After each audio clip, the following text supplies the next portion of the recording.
صحیح مسلم حدیث نمبر 1914 مر رجل بغصن شجرة على ظهر طريق فقال والله لأنحين هذا عن المسلمين لا يؤذيهم فأدخل الجنة.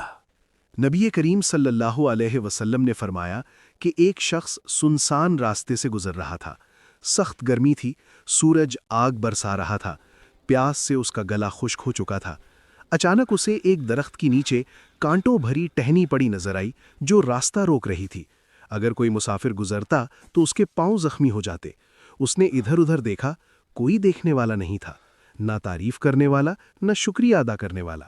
مگر اس کے دل میں خیال آیا یہ اللہ کے بندوں کو تکلیف دے گی. چنانچہ وہ جھکا، اپنے ہاتھوں سے کانٹے ہٹائے، راستہ صاف کیا. ہاتھ زخمی بھی ہوئے مگر اس نے پرواہ نہ کی اور خاموشی سے آگے بڑھ گیا. یہ ایک چھوٹا سا عمل تھا جسے دنیا میں کسی نے نہیں دیکھا مگر آسمان نے دیکھ لیا. اور رسول اللہ صلی اللہ علیہ وسلم نے فرمایا اللہ تعالیٰ نے اس کے اس عمل کو پسند فرمایا، اس کے گناہ معاف کر دیے اور اسے جنت میں داخل فرما دیا. کبھی کبھی جنت لمبی عبادتوں سے نہیں بلکہ کسی کو تکلیف سے بچانے والے چھوٹے سے اخلاص بھرے عمل سے مل جاتی ہے. شاید آج آپ کا ایک چھوٹا سا نیک کام آپ کی نجات کا سبب بن جائے.